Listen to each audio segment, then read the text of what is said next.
Hello, everyone, and welcome to our first Brand Council Roundtable.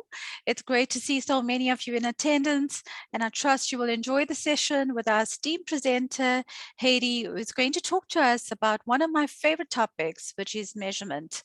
And if you're already invested in getting measurement right, you would know it's no easy task. I think Heidi is going to give us a unique perspective of what we're going to need to consider going forward in terms of the measurement space.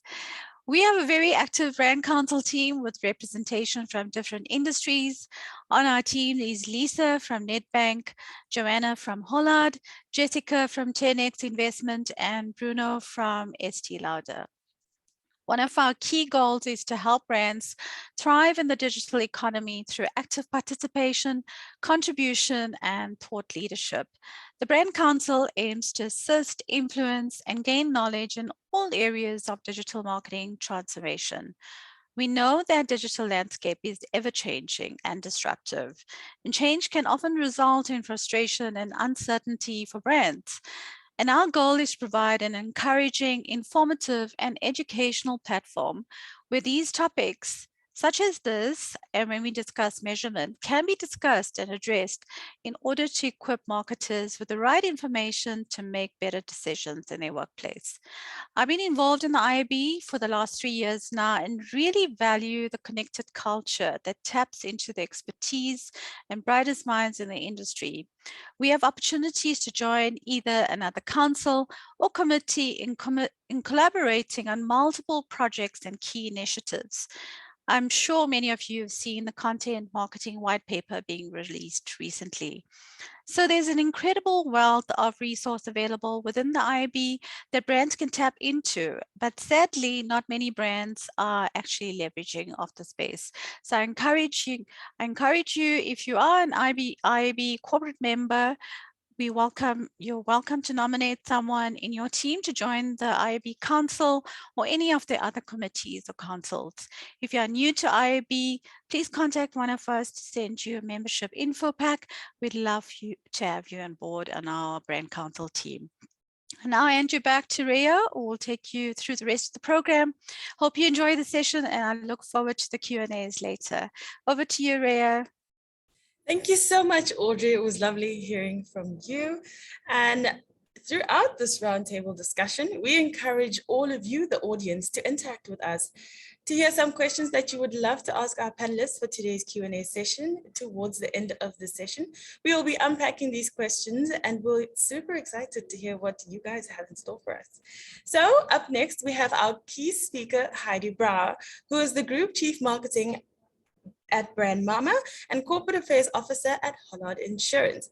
Previously Executive Manager, Group Marketing, Loyalty and Strategic Partnership at Com Air, taking care of brands such as Kulula.com, British Airways, Kulula Credit, MTB Beds, the Jet Setters, and Executive Club Loyalty Program, and co-creator of the Slow Lounge at Daddy's Deals. Served on industry award juries, including Apex, Prism, FM AdFocus, MMA Smarties, Marketing Achievement Awards, Sports Industry Awards, BSA, and the Loeries.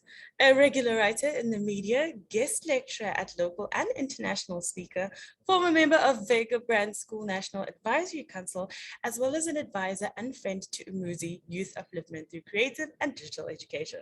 In 2018, business partner of the principal of the Summerwood Primary School on the Partners for Possibility program. Over the years, her team has been recognized with various awards, including the Prison PR Campaign of the Year for Kulula.com, Loeries, Grand Prix, and Gold for Slow Lounges, Bookmarks and Loeries for Hollard, his Insta Story books, and Prison Sponsorship Gold for Hollard Daredevil Run. Whew, and that is just naming a few. This woman is a beast and has such information to give us. Hi, Heidi. Hello, thank you. The only reason that's such a list is because I'm so old. Oh, no. Age has nothing to do with greatness, darling. No. Thank you for the lovely welcome. Thank you so much, Heidi. We're so interested in hearing what you have to say for us today. Super, thank you.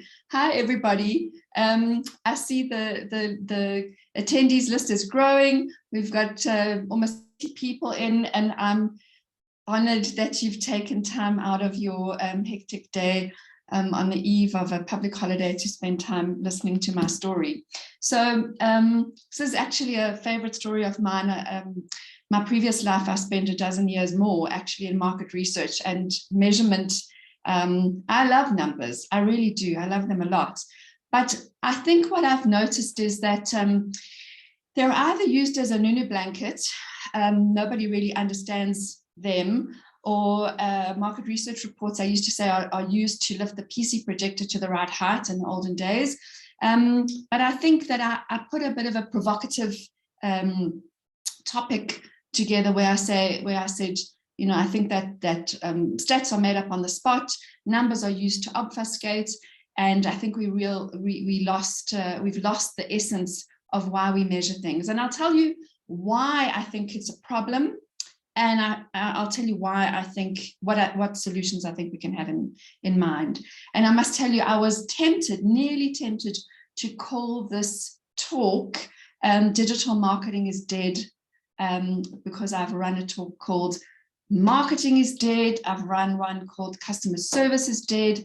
And I love the provocation of suggesting that something actually shouldn't exist in order to justify its existence. Okay, so I'm going to get going, and I'm going to start by telling you that you're going to be subjected to a lot of my drawings, my illustrations, because I've decided that in this world of digital, I'd rather do this and show you my slide than show you a slide, because I can still stay here and see you and you can see me. So you're going to see my gorgeous illustrations today as I tell you my story. So when I was invited to do this talk by this wonderful team of this fantastic women team, Audrey, Razia, and Ria, who just like the energy is incredible.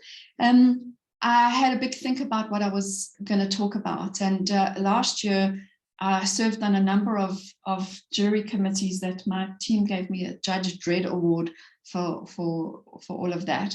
But I realized that I've noticed something consistently happening in award submissions.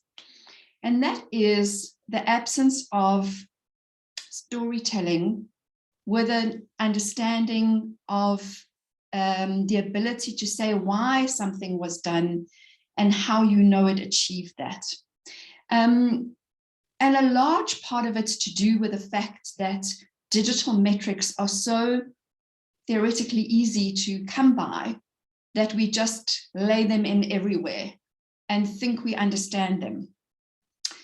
So it's a bit of a bugbear of mine at the moment. I'll tell you that in some of the reading of the judging, the packs, the entries, I've had to WhatsApp some of my friends in digital agencies and digital gurus and ask what a particular metric is, because I've never heard of it and I don't know what it is and I don't know what a benchmark for it is. And you know what? Most of the time, neither do they. They're like, oh, never heard of this. So I want just to get away from this. I have to tell you, this is very odd because I'm spotlighted. I'm talking to my own big face on the monitor. It's very odd. So let me hide my own face by giving you my first kickoff thought. So the first kickoff thought is this one. In the Bible, and now it doesn't matter whether where you're oriented, but this is a long time ago. It says, there is no new thing under the sun. Why am I telling you that? I'm telling you that because unless we humbly understand that whatever we're selling is no different from anybody else's stuff, we're in trouble. And when you understand that what you're selling is the same as everybody else's, my insurance is 99.9% the same as everybody else's insurance. Your car is 99.9% the same as somebody else's car, same as your medical aid, same as everybody's everything. Unless you realize that, and you realize the need to differentiate on other things, like your brand and your communication, you're in trouble. And it's quite a humbling thing. It has to come from a low ego that you say, actually, I'm selling the same as everybody else. When you do that, you can come from a point of humility and realize that there are the essence of the need for storytelling and the need for clarity in your strategy is everything, because your product is undistinguishable from everybody else's. And if you're sitting there going, but mine is brilliant, it's new and it's unique, I promise you it will be copied in 5 minutes, and it won't be brilliant and unique for much longer. So starting off, there's no new thing under the sun. And if it's new for 5 minutes. Okay, so point of humility, our products are all the same. Now, just as a challenge, and I was going to run a bit of a poll, but this is such a complicated way of asking the question. I'm going to wonder if any of you have seen this brilliant thing, which is called the programmatic poop funnel. I'll tell you where to find it, but I'm going to ask you a question first. If you could pop the things in the chat, but just think about this. Here's a question. We all love funnels. Funnels are a favorite amongst the digitals. The digitals, think about this. If you start with $1 to spend on advertising, programmatic advertising, how much value do you think your $1 buys in terms of real display ads viewed by real human people of your dollar? So let me tell you, and I'm not making it up on the spot. This was in an article in the Financial Mail a couple of weeks ago, brilliantly researched by Toby Shapshak. Have a read of it. Let me give you this. If you start with $1, your agency gets, this is in the US, but similar models, your agency gets a 7-cent fee, 93. Technology and targeting fees take another 27 cents. 15 mysteriously disappears into the unknown delta, nobody knows where. Bob Hoffman says maybe Jupiter or North Korea. 30% of the ads you buy won't be viewable. 20% of the stuff you buy will be fraudulent. 9% of your display ads will be viewed by a real person for even 1 second. He says, math notwithstanding, it looks like your dollar bought you 3 cents, 3 cents of real display ads viewed by real human people. That is not a funnel that anybody likes. But when it comes to sharing information with your clients or sharing them with your finance team or whatever, we all put all this data in because we have it so easily accessible. And I'll tell you what the problem is. The problem comes from this, and I confess this is not an illustration, but it's such a lovely diagram. I chose not to. Comes from something that happened when digital agencies were born and traditional agencies still existed. In the effort to claim territory and differentiate from each other, the digital field did what most new fields do. It created a great language for itself. It separated itself really well from everybody else. Created term, I want to say obfuscative terms, but I think I just made up a new word. It created terminology that was inaccessible to people. And what that does, creating a them and us space, means that they can own a territory. What's happened actually is that there's been creep from both sides. So digital agencies have said that they're digital full service. Traditional agencies have said they're a full service digital. Everybody's kind of like coalesced in some sort of smushy thing in the middle. And even marketing departments, we don't separate digital and analog, traditional anymore either, because human beings are 360. And what's happened is that people walk into meetings, but this is with anything, but it's particularly relevant now in this digital conversation, with suitcases of terminology, of language that they love, language that tells a story that they understand only. And unless you unpack your terminology and unpack your language, and this is not only particular to digital versus analog marketers or digital versus analog advertisers or media owners, it's in everything. We haven't learned to speak finance usually as marketers, and finance people don't understand our language. And we're all sitting there in this Tower of Babel, not understanding a thing each other is saying and actually believing each other's BS because we don't know what else to do. We're too scared to say we don't understand.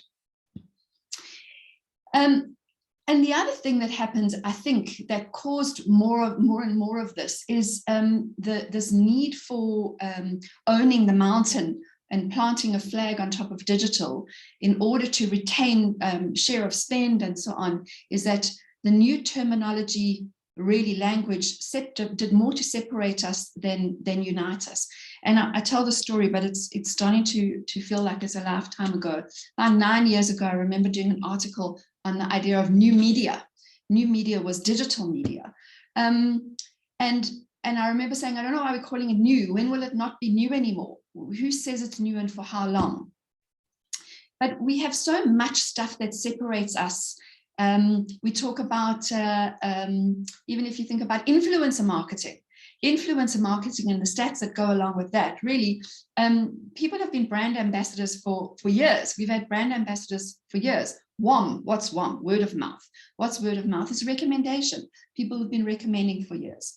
And gee, I hope this is my best illustration so far, and that you can see that it is in fact William Shakespeare. We welcome all brands to become a huge part of the IAB conversations. We have quite a few brands that are members of the IAB, like ABSA, Hollard, Vodacom, Distel, African Bank, Nedbank, FNME, and Deloitte, to name just about a few. But please go to the IAB website at iabsa.net and click on the join and connect to become a member. So for more of these invites and more of these talks, please do join so you can be a part of the conversation. So